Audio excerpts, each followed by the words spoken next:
ازيكم يا حبايبي، عاملين ايه؟ بحبكم في الله. صلوا على الرسول. اللهم صل وسلم وبارك على سيدنا محمد وعلى اله وصحبه وسلم. نعمل بقى النهارده وصفه جميله قوي وسهله، وهتنفعنا في ايام رمضان اللي جايه. كل عام وانتم بخير. وهتنفع معانا كمان للفطار. تمام. عندي هنا كوبايه ميه دافيه، حطيت معلقتين سكر، حطيت معلقه خميره هرميه، حطيت معلقتين دقيق. ربيت الكلام ده كلته وسبته على جنب لحد ما يختمر. تمام يا ست الكل. حط لايك، اوعي تنسي. في امانه في رقبتك تحطي اللايك. احط بقى ايه كده على جنب كده لحد ما تختم اهو. عندي بقى كيلو لبن بقري جاموس اللي عندك. ده كان كيلو لبن بقري كنت جايباه اعمل بيه وصفه. تمام. ونسيته في التلاجة يومين، فحسيت ان هو راب. خدت معلقه منه على عين البوتاجاز من فوق وجربتها لقيته راب. فضيته في حاجه، بس بلاش الالومنيا، اي حاجه غير الالومنيا. وغليت شويه وحطيته معايا. تمام. ده كيلو دقيق حطيت عليه معلقه ملح صغيره. تمام. وحطيت عليه كوبايتين اللبن رايب. يبقى كيلو دقيق خد كوبايتين لبن رايب. تمام. عجنت شويه كده لحد الدقيق ما اختفى مع اللبن، وبعدين نزلت بايه بكوبايه الخميره. اختمرت وبقت زي الفل، وجربتها بره. انا متاكده من الخميره، بس حبيت ان انا ايه اعمل لها اختبار بره. وطبعا كنت سايبه شويه دقيق، لأن احنا متعودين ان احنا ما بيكون عندنا معجنات ما بنحطش الدقيق كله نقطه مره واحده. بنسيب شويه كده على جنب، كل ما تحتاج بنحط لها. تمام كده. اهو كان في معلقه لبن رايب كده في علبه التلاجة دي، فحطته. تمام. وهبدا ايه اعجن عجن كويس لحد ما تبقى معايا طريه كده. هنزل بقى ايه كوبايه ماده دهنيه. انا حطيت معلقتين سمنه ومعلقتين زبده، وكملت بالزيت ربع كوبايه زيت. تمام كده. هنعجن بقى كويس جدا لحد ما تختفي السمنه والزبده والزيت مع العجين، لحد بصوا الملمس بتاعها طريه كده، وايه بتلزق في الايد، بس ايه ملمسها حلو. هسيبها بقى اغطيها واسيبها لحد ايه ما تختمر. هتختمر بقى وتزيد وتضاعف الكميه بتاعتها. هنبدا نشتغل فيها. هتدفيها كويس جدا. عايزه تدفي الفرن وتطفيه وتحطيها مفيش اي مشكله. تمام. هنسيبها بقى ايه من ساعه لساعه الا ربع ساعه كده، يعني لحد ما تختمر وتشوفي الحجم بتاعها زين. طبعا هنفرج الهواء اللي فيها عشان يعني هي هتختمر تاني. حطيت اللايك يا ست الكل؟ لسه ما حطيتيش اللايك ولسه ما عملتيش اشتراك في القناه؟ حط اشتراك في القناه، هتلاقي وصفات جديده وحلوه. داخلين على رمضان ان شاء الله، هتلاقي كل الوجبات اللي انت محتاجاها ومش عارفاها موجوده عندنا. طبعا هقطع بقى ايه العجينه ديت لكميه، يعني الحجم يبقى كله زي بعض. انا عندي ميزان هنا، ما عندكيش مفيش مشكله. خلي ايدك انت ميزان. انا بحب القطعه تبقى كلها سوا واحد، فانا هعملها من 55 ل 60 جرام. تمام كده. يعني قد الاستفندية الصغيرة. اخلص بقى الكمية كلها. تمام. اقطع الكمية كلها وارجع لكوتين. اهي بصوا الكمية، بسم الله ما شاء. طلعت 27 قطعة. يعني كيلو الدقيق عمل 27 قطعة. تمام.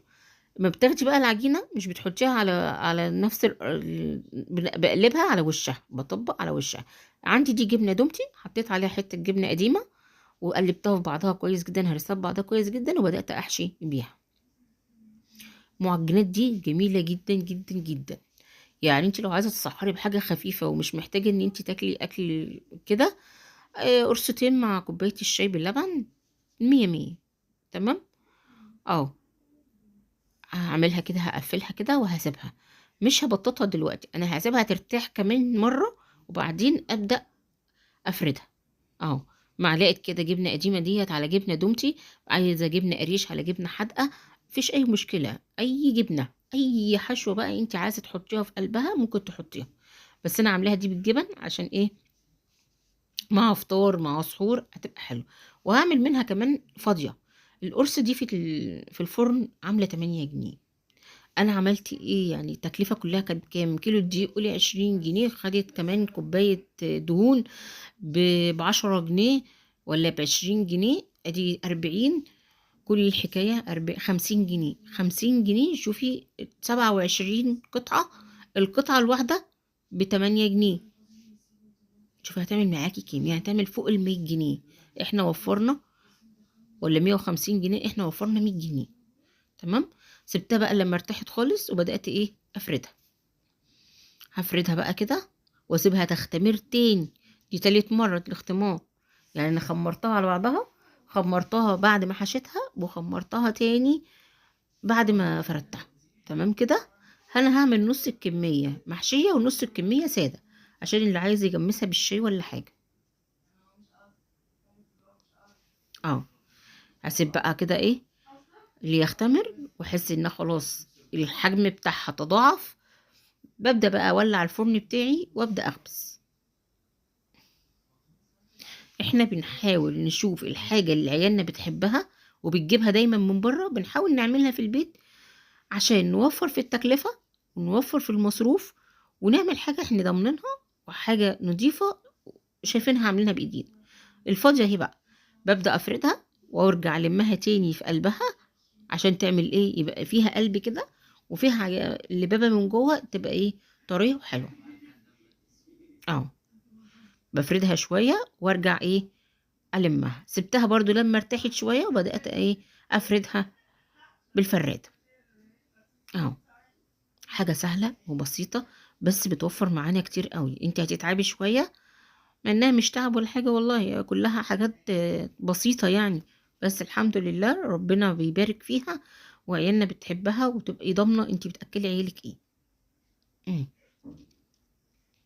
القرص الطرية دي من يعني من عشقي. العيال بقى عندي بيحبوا ايه يدهنوا ظهريتها على ظهريتها كده جبنة. ممكن اعملها لكم برضو بحشوات تانية، ممكن تعمل بحشوات تانية بلحم مفرومة، بتعمل بالعجوة، تعمل بالنوتيلا، يعني في حشوات تانية كتير قوي. بس احنا بدأنا بايه بالجبنة اللي احنا بنحتاجها في سحور رمضان. اهو بص الكمية بسم الله ما شاء الله تبارك الرحمن.